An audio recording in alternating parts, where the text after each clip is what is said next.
I am here to be the Grinch of Valentine's Day. Hey guys, thank you so much for coming back to another episode of Becca Does Stuff. Today's video is kind of more of a talking head type of video. I'm going to go over 7 ways in which I think that we can all have a more sustainable Valentine's Day. First, I wanted to talk about what Valentine's Day means to me.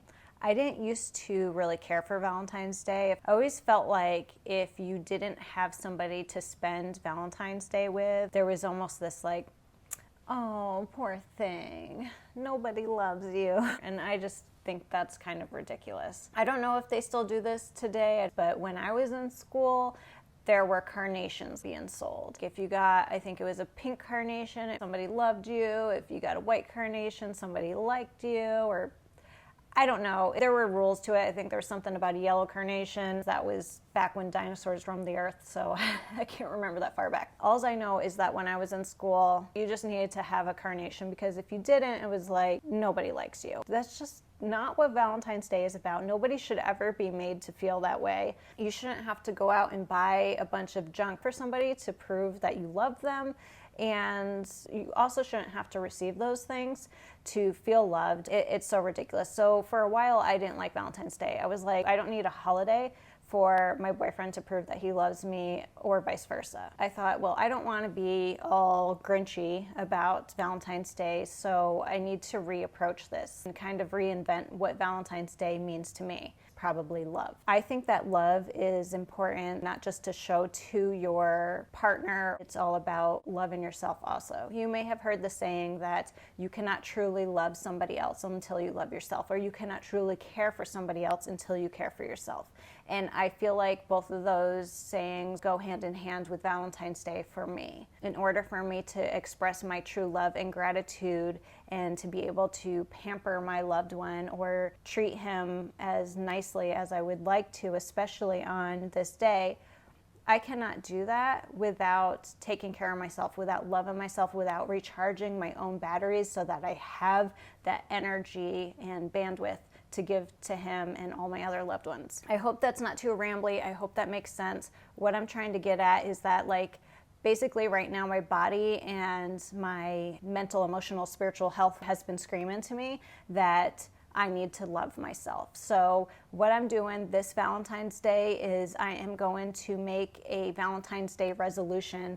And I know, instead of doing a New Year's resolution, it's a Valentine's resolution. So my Valentine's Day resolution is to love myself. And I'm going to do that through giving myself self-care, through spending more time on what's important and less time on what are like self-imposed demands, that busyness that just consumes my life. And I know you guys can probably understand. I think we've all been there. I just know that there's a lot of other things that are falling to the wayside that are very necessary, and I need to put my wellness on the front burner. Long story short, if it's not too late for that, I'm going to cut back on some of the other things that were getting in the way of that. One of the things that I need to cut back on for the time being is reduce the frequency in which I am posting videos.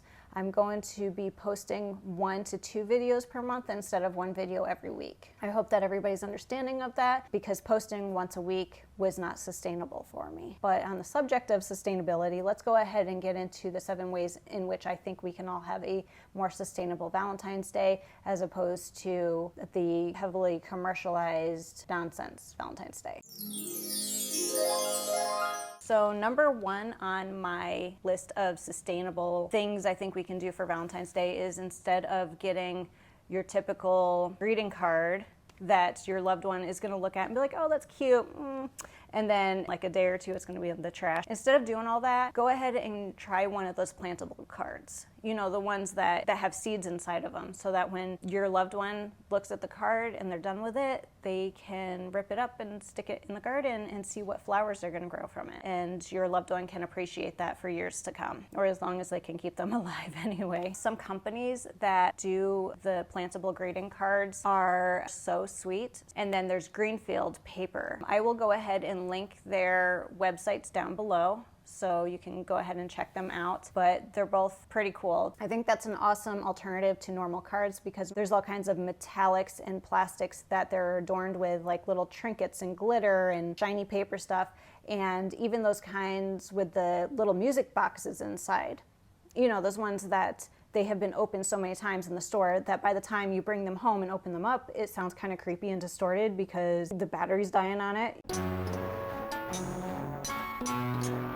Those things are not biodegradable. Biodegradable is not a police term. I'm not going to get too much into this, but a lot of things will say biodegradable. But like a lot of people hear biodegradable and they think, oh, it's like compostable, so it's going to biodegrade in the environment, just like if I were to put a piece of cardboard in the ground, how it would compost and disappear like that. That is not the case. Anyway, I digress. Number 2 on my list is fair trade chocolate. I'm not going to dive in too deep to all the environmental and social impacts of chocolate, but if you want a really great in-depth video, I'll go ahead and link Getting Mary's video below. She does a stellar job of explaining everything from the history of chocolate to the environmental and social impacts of chocolate and more sustainable options when it comes to purchasing chocolate. In a nutshell, chocolate is a very water-intensive crop to grow, and it is also a big contributor to deforestation. Besides all of that, big chocolate companies make some of their profit through slave labor. And yes, people, slavery is still a thing. There is human trafficking happening. So a lot of these big conglomerates are making their profits by getting their supply chain so cheap, and they're getting it so cheap because there is slave labor happening. It is free labor for them. But by avoiding these huge chocolate conglomerates that profit off of human trafficking and unfair labor practices, instead looking for chocolate that says on it that it is fair trade, I feel like you're voting with your dollars there. Getting Mary suggests that you should consume less chocolate and maybe save it for more special occasions like Valentine's Day, and I don't think there's anything wrong with that. I cannot eat chocolate right now because of my special dietary needs, but this whole like chocolate being very unsustainable and having such a dark side to it is kind of news to me. I learned this fairly recently. So, I mean, all my life I've just gone out and gotten whatever chocolate tickled my fancy. But going forward, when I can start eating chocolate again, I'm going to do my research and I'm going to find chocolate brands that are fair trade. And number 3 on my list is sustainable jewelry. I'm sure that you all have heard the term blood diamonds, and you've probably heard about just all the violence that is associated with the jewelry mining process, also the environmental impacts of mining in general. So instead of buying your loved one just any old watch or necklace or ring or whatever from any old jeweler, I would say find a more sustainable company. Find one that is doing good things to reduce the amount of mining that's needed. A good company that I can think of that I haven't tried myself because I don't buy a lot of jewelry and I don't feel like I have a shortage of jewelry right now. But one company that I have heard about from other people is Ana Luisa. Ana Luisa implements recycled metals into their jewelry. So I think that's a big step in the right direction. So instead of like extracting all these raw resources, at least they are recycling some of it. And there's another company that's got a little bit of a different style, but I absolutely love. I just think it's so cool. It's called From War to Peace. My best friend got me this necklace. I don't know if you can even see it hiding on my busy shirt. But this necklace is so special to me, not just because it came from my friend, but because of the story of it. From War to Peace is an American company that makes all of their jewelry and accessories out of 100% recycled materials. Their necklaces and all their jewelry and stuff is made from copper that was taken from disarmed nuclear missiles. One of their quotes on their website that I just love starts with, "We turn weapons meant to destroy us into art meant to restore us." So this Valentine's Day, make love, not war. Number 4 on my list is to make your own bouquet instead of buying from a florist. Again, the floral industry is another great polluter, and it's just not sustainable. Many flowers and plants are grown in environments that they are not native to. So that creates a lot of issues that the farmers then have to combat through heavy use of chemicals such as insecticides. Because the majority of flowers are imported from Colombia and Ecuador, they have to travel in refrigerated planes for thousands of miles. and then they have to travel by truck to the florist shop. The fuel and energy used for transit alone is one thing, but these non-essential flower farms are polluting our precious waterways, and they are also using it up because they're water intensive. There are problems associated with probably any large-scale plant farm. I would much rather receive a plant like this. This may not have been sustainable to grow in the first place. At least with this, I have it to enjoy for years rather than just a couple of days. And I can also take cuttings off of this. I can propagate this and make another new plant out of it. I think that's great. Or you can also, like I said, make your own bouquet. I would prefer if my boyfriend went outside and found some wildflowers growing and picked a couple here and there and tied them in like a little twine or something. I would find that much more thoughtful, and I would appreciate it more than a bouquet of roses. Maybe that's just me. Number 5 on my list is to plan events. You don't have to give tangible gifts to someone to prove your love to them. I know that gift giving is a love language for some people, and that's cool and all, but the gift can be an experience.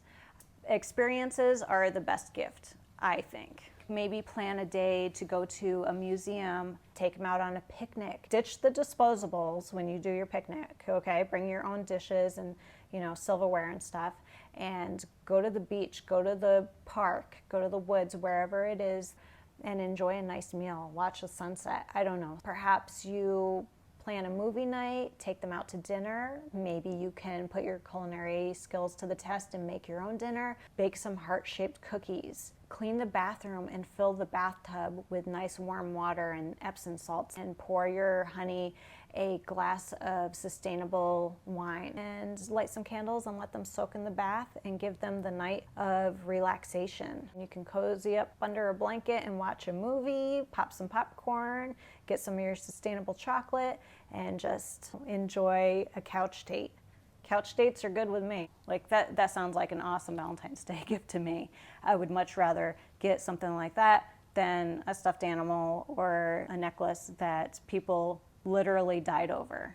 Number 6 on my list is eco-friendly confetti and glitter. Okay, I'm personally not a fan of confetti or glitter, especially glitter, but I know that it's often associated with Valentine's Day, so I figured I'd go ahead and touch on this one. Glitter is basically little tiny pieces of plastic that pollute our waterways, to say the least. Once you've been exposed to glitter, it's like stuck on you. You cannot get rid of that. It's like glitter is a to get off of you.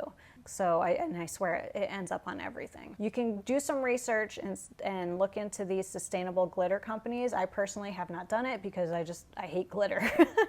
But there are sellers on Etsy making sustainable confetti, which you can see here. Some of it's made out of rice paper, some of it's made out of flower petals. One thing that I heard of that I think is a really cool sustainable alternative to your typical confetti is to hole punch flowers and leaves that you find outside. Just hole punch them, and then you can sprinkle that around if you like to clean up confetti for Valentine's Day, if that sounds like fun to you.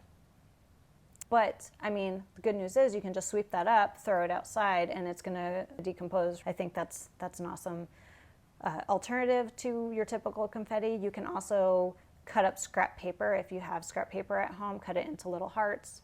Whatever, get creative. Number 7 on my list is balloons. Balloons, whether they are latex or mylar, they are not sustainable, they're not great for the environment, and they just stay here. And then mylar balloons are technically refillable, but how many people do you know are hanging on to mylar balloons and reusing them year after year after year? And if they are, I really hope that they are not using helium tanks.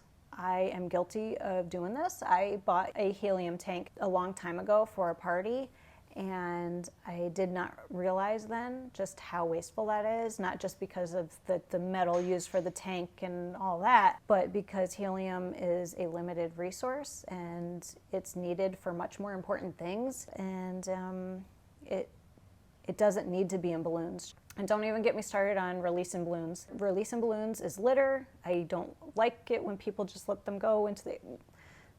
That's a whole other thing. If you want to know more about balloons and balloon alternatives, I'll go ahead and link a couple blogs down below. One is by The Good Life with Amy French.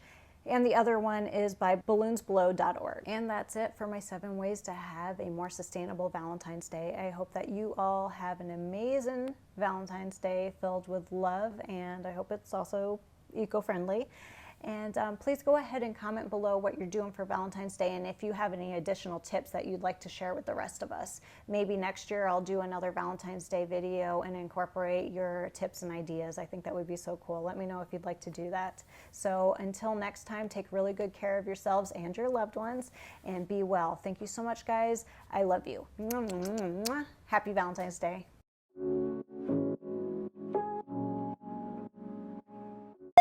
Dark chocolate.